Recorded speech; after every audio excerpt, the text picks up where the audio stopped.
Hello and welcome guys. इस video में हम देखेंगे कि कंप्यूटर जनरेशन्स कितने हैं, क्या होते हैं और उसके फीचर्स के बारे में देखेंगे। पहले हम देख लेते हैं कि कंप्यूटर जनरेशन जो वर्ड है, जो टर्मिनोलॉजी है, उसका मतलब क्या है।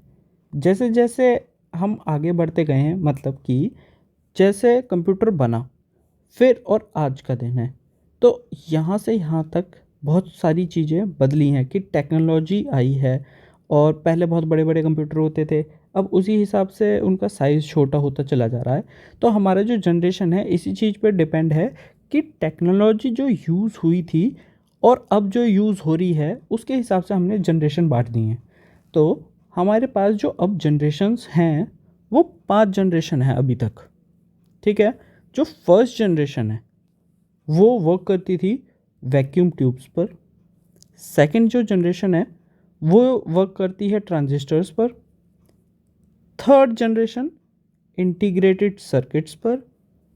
फोर्थ जनरेशन माइक्रो प्रोसेसर्स पर। फिफ्थ जनरेशन जो है वो आर्टिफिशियल इंटेलिजेंस पे।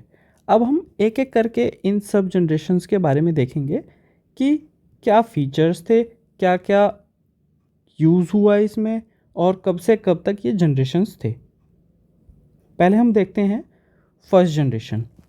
जो हमारे पास फर्स्ट जनरेशन है वो 1946 से 1959 तक थी। फिर उसके बाद सेकंड आई, तो अभी हम फर्स्ट जनरेशन के बारे में देख लेते हैं।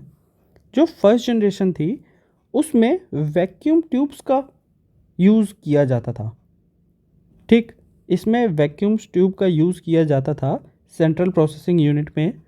और इसमें बैच प्रोसेसिंग यूनिट होती थी, बैच प्रोसेसिंग ऑपरेटिंग सिस्टम।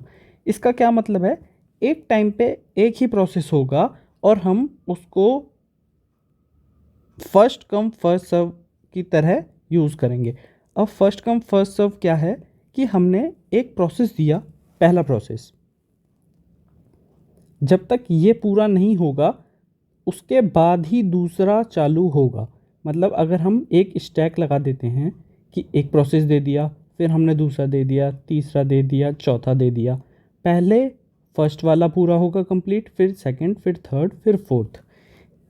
इसी तरह ये बैच प्रोसेसिंग ऑपरेटिंग सिस्टम है कि एक एक करके ही यहाँ पे जो हमारी जॉब हैं वो पूरे होंगे और एक यूनिट में जाएंगे, बैच में ही जाएंगे और एक एक करके ही यूज़ होंगे। ठीक, एक एक करके ही आउटपुट मिलेगा। और इसमें जो थी मशीन कोड प्रोग्रामिंग लैंग्वेज थी वो यूज़ होती थी। अब हम कुछ फीचर्स देख लेते हैं। अब इन्हें आप फीचर्स भी कह सकते हो और डिसएडवांटेज भी कह सकते हो, क्योंकि अब के हिसाब से अगर कंपेयर करोगे तो वो डिसएडवांटेज ही आएगा। पर क्वेश्चन आ जाता है कि फर्स्ट जनरेशन के फीचर्स लिखो। तो फर्स्ट जनरेशन जो थी वैक्यूम ट्यूब्स पे टेक्नोलॉजी पे काम करती थी, अनरिलायबल होती थी, मतलब भरोसेमंद नहीं है कि कभी भी कुछ हो जाए, कुछ भरोसा नहीं। मशीन लैंग्वेज, ठीक, बस वो ही यूज़ होती थी। अब जो हाई लेवल लैंग्वेज है वो यूज़ नहीं होती थी। बहुत ज़्यादा कॉस्टली था, हीट प्रोड्यूस करता था, बहुत ज़्यादा स्लो था क्योंकि बैच प्रोसेसिंग था और एक बार में एक ही जॉब प्रोसेस होती थी। ह्यूज साइज़, बहुत बड़ा साइज़ था उसका, बहुत बड़े बड़े बल्कि बल्कि सिस्टम आते थे। एसी की ज़रूरत पड़ती थी, क्यों पड़ती थी, क्योंकि हीट प्रोड्यूस करेगा तो एसी की ज़रूरत पड़ेगी ही। पोर्टेबल नहीं होते थे, एक जगह से दूसरी जगह नहीं ले जा सकते थे और बहुत ज़्यादा इलेक्ट्रिसिटी कंज्यूम करते थे। अब हम देखेंगे सेकंड जनरेशन के बारे में। जो सेकंड जनरेशन थी वो 1959 से 1965।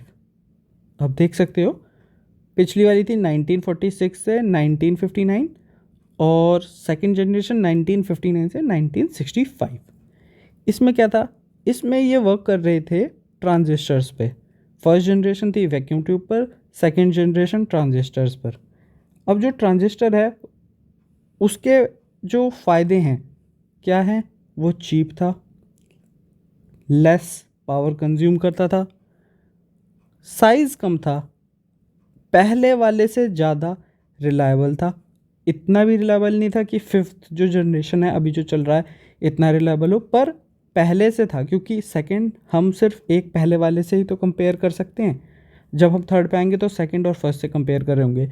तो ऐसे ही सेकंड वाला फर्स्ट से रिलायबल था, उसी से ज़्यादा फास्ट था, और जो इसमें स्टोरेज यूज़ होती थी वो मैग्नेटिक स्टोरेज यूज़ होती थी।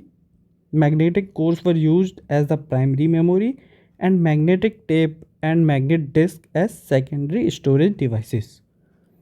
इसमें जो थी वो असेंबली लैंग्वेज यूज़ होने लगी थी, और हाई लेवल लैंग्वेज में लाइक फॉर्टन, कोबोल ये यूज़ होने लगे थे इसमें। और ये अब भी बैच प्रोसेसिंग पे ही चल रहा था, और मल्टी प्रोग्रामिंग ऑपरेटिंग सिस्टम भी आ गए थे। इसके अब क्या मेन फीचर हैं?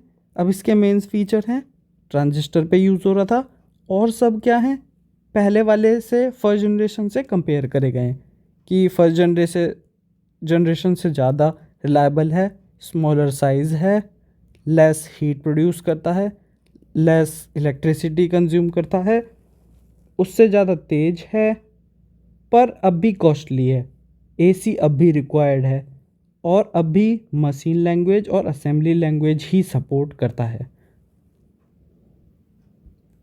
अब हम देखेंगे थर्ड जनरेशन। थर्ड जनरेशन जो है वो 1965 से 1971